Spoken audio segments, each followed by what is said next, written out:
Arguably the biggest game this past Saturday was up in Columbia, South Carolina. Joe, so many people were there. You had game day. You had our buddy Chris Phillips from SEC Unfiltered that was there. Josh Pate was there. Mm-hmm. And it was a very primetime game at 11 a.m. and arguably the best game this past Saturday. LSU does come out with the victory 36-33 and a thriller. When you think about this game and you rewatch the game and now you break down the game, what did you think of the game? I got two bad and two good. The two good. One, I think it really says a lot about a team, how they respond when facing adversity, when they have their backs up against the wall in a game. And it's very fitting that 2 weeks later, after Brian Kelly talked about how this team could not finish games, they were down 17-0. They were making critical mistakes, and they were able to overcome the really difficult situation that they were in, and along with everything that we talked about in the week leading up with the hurricane, the travel, different time zone that you're playing the game in. It's early on your body clock. A lot of difficulties going into this, and you were able to fight through all of that. The second good, I thought your secondary played great. I know that you weren't going up against secondary. I don't want people to think it's mine. Okay. Sorry. LSU secondary played great. You weren't exactly being tested by some really proficient passers, but you still only allowed 155 yards, had one pick, and then you also were forcing 3 for 12 on third downs. That's phenomenal. The bad. Your run defense, your defensive line got their asses kicked against an offensive line that, frankly, isn't very good. They didn't play good the first 2 weeks. They didn't. They had trouble and a very poor yards per carry average. And they allowed Lenore Sellers, Raheem Sanders, and Robbie Ashford to run all over them. That's something that's going to show up when you play Bama.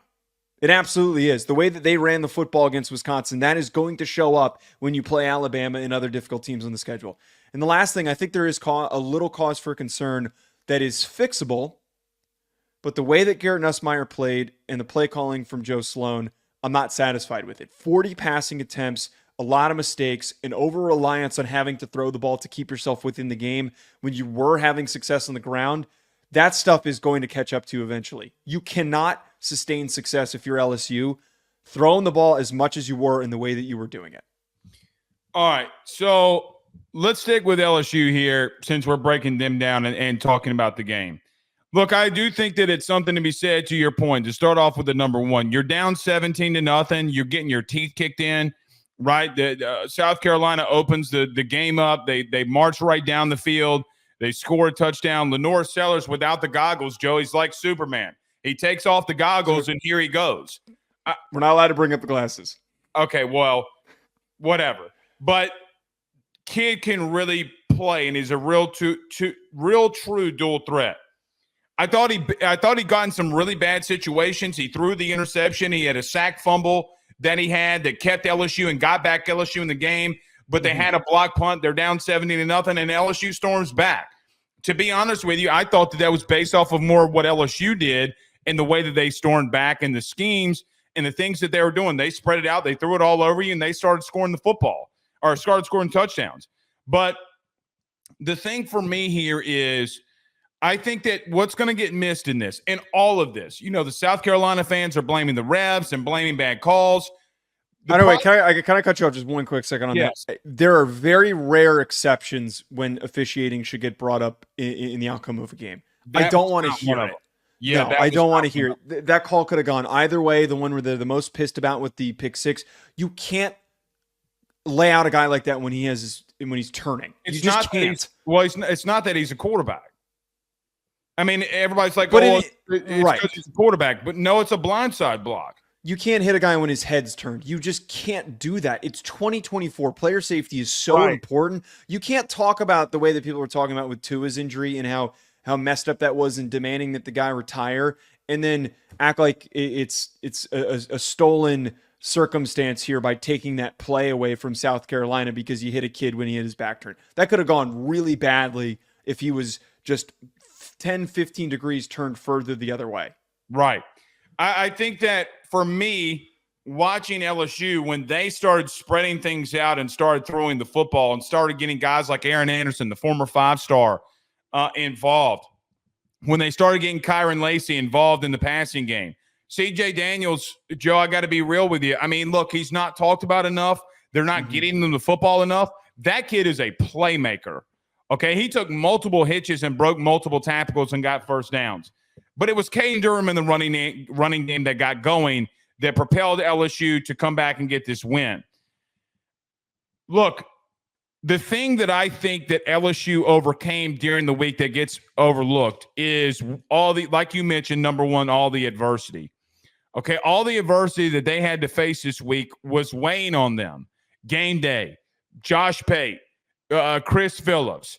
We led our entire week with them, right? Like, I mean, we did. That's the thing that we talked about the most, even on this show. So I look at that and saying, you're right, overcoming that was a big deal. But I think I'm not going to agree with the D-line going back and watching it. Let me explain. Because I thought LSU contained the run game fairly enough. When you take out those two big busts that Weeks had, the linebacker, he doesn't keep containing. Raheem Sanders goes to the outside. Joe, at that exact moment, they're running the football for 3.2 yards per clip. By the way, Lenore Sellers has a 75-yard run before that. So you're containing them to some extent, even with a 75-yard run. But I think linebacker play was much worse. But here's the thing that I think gets missed. Braden Swinson defensively, the edge rusher, I know Jamar Cain was very high on, got 3 sacks. Joe, I'm going to be honest with you. It's not going to show up in the stat sheet. Harold Perkins was as disruptive as he's ever been. He just wasn't there making the plays because other guys were making it because they would scheme him out of the play, but they were definitely focused in on him. LSU, look, I think to your point, the last point I'd make on LSU here, from a wide scale perspective, you're right. Brian Kelly banged his fist on a desk. He got pissed off and said, look, we've been in a lot of games and we got to finish. And, Joe, they found a way. Regardless of what you say, that they found a way. Here's what I'd say on the other side. Joe, South Carolina wants to blame refs, but the refs didn't get 13 penalties and 123 yards. They were very sloppy down the stretch. But the question that I know that every South Carolina fan is going to want to ask, what would that game have been like if Lenore Sellers didn't get out? What happens if he doesn't get hurt? That's the question that they're going to continue to ask. I mean, I'm going to be completely honest. I don't think it completely disrupts the outcome. I don't, because you kind of started to see South Carolina's offense kind of slow down just a little bit. And you bring up a good point. There were some really big splash plays that allowed them, like, the block punt. You had all these things that set them up to have the early lead that they did.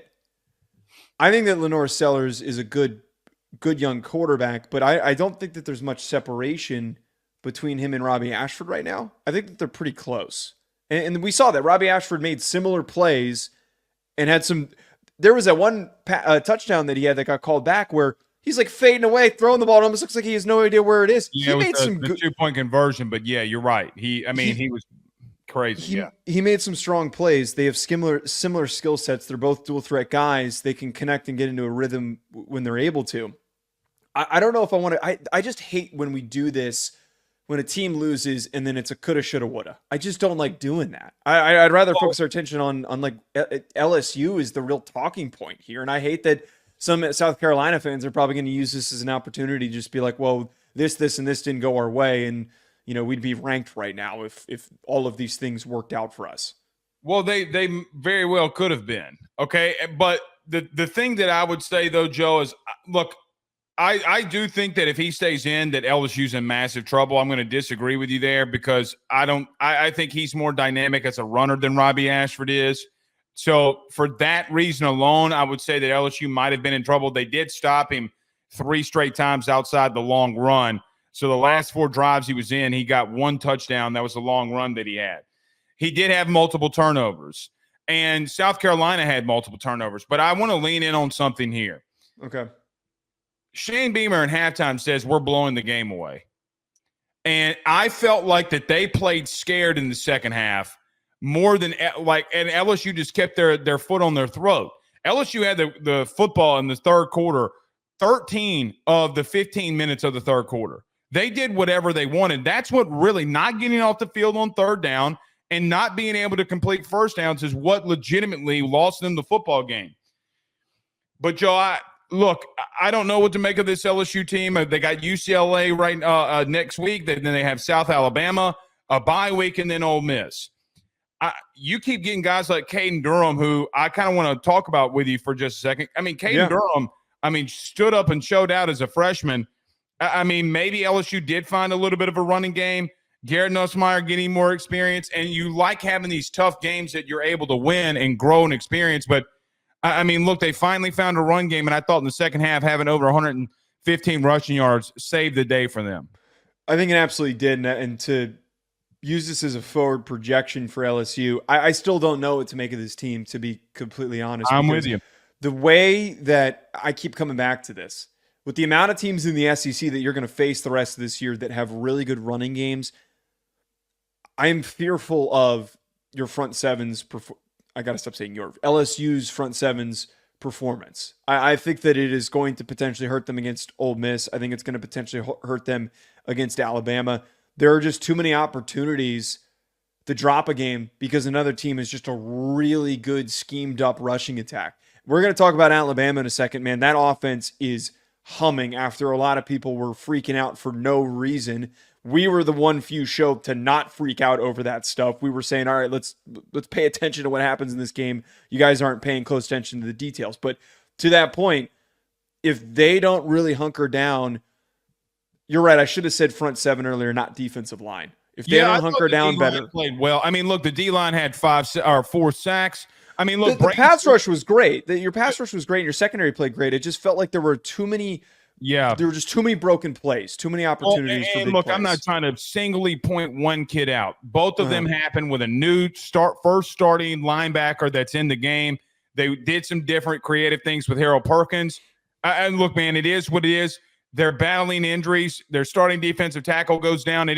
Those aren't all excuses. But Whit Weeks has got to get better because if you do that against Bama, you're going to get beat. Let me throw this one last thing at you before we move on. South Carolina went 3 of 12 on third down. I thought it was the thing that beat them. But, LSU's real thing that almost beat them was Garrett Nussmeier. And I don't care what anybody says. The 2 pick sixes, regardless that both of them got called back. One got taken off the board, but the second one gets taken off the board, but they still have the interception. The first one gets overturned because of the horse collar. Look, man, 25 of 40 is not efficient enough.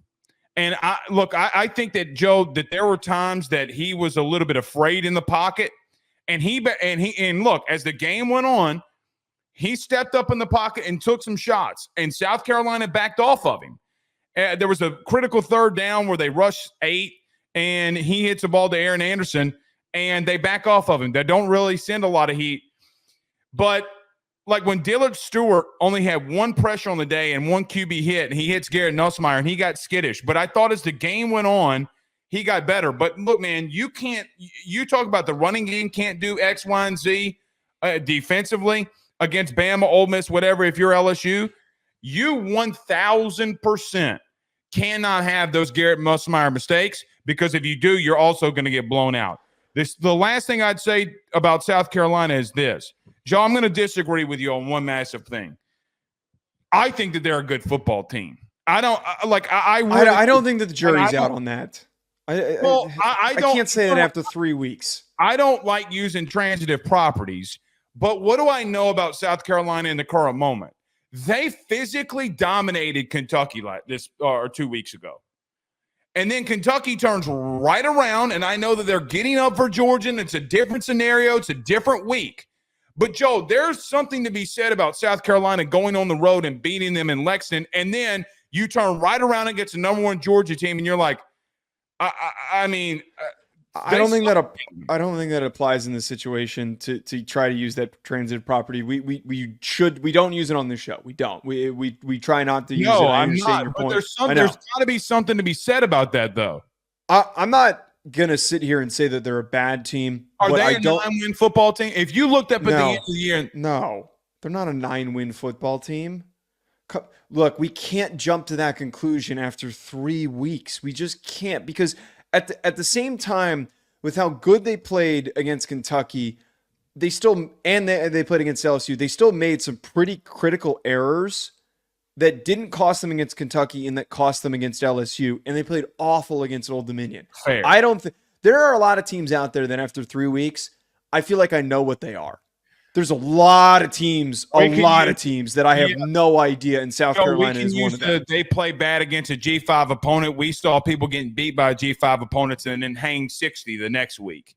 I mean, all I'm trying to point out here is they're extremely volatile, and I don't think that there is enough of an indication to sit here and say that this is a top half of the SEC team. It's just not. There's not enough evidence. 16 teams who are, I mean, Joe, you're borderline on if they would beat Arkansas at the current moment. This video is sponsored by the online fitness training camp presented by Chris Gates Fitness. When I first started talking about Chris, about partnering with our show, not only was I excited to have a fitness sponsor for our pod, but more importantly, when I found out about how he can help people achieve their goals, I was even more bought in, because when the football season starts, it is so tough to stay on top of things and also to be able to enjoy yourself on Saturdays when it's game day. With Chris Gates Fitness's online training camp, you're going to be able to effectively stay focused, consistent, burn fat, build muscle, and do it with a like-minded community of individuals working towards the same thing. On top of this, you're going to be able to get direct coaching from Chris and the ability to ask him questions with an access to a live Q&A where you can get direct personalized support from Chris himself. Don't wait any longer. If you're trying to get in shape during this fall and you want to be able to do it with the right support system, head on over to chrisgatesfitness.com/trainingcamp or click the link in the description. And you need to do it today because you can get the first month. Personal training is expensive, folks. The first month for only $10 when you use that code RuffinoJoe. Don't wait any longer. Head on over there. BetOnline remains your top spot for all of your live betting action and contests. NFL, college football, UFC, NHL are all in full swing. BetOnline is your number one source for wagering news, odds, trends, and predictions with both desktop and mobile access at any time. Head to BetOnline today and use promo code BELIEVE, that's BLEAV, for 50% off your first deposit. That is a 50% welcome bonus. BetOnline, where the game starts.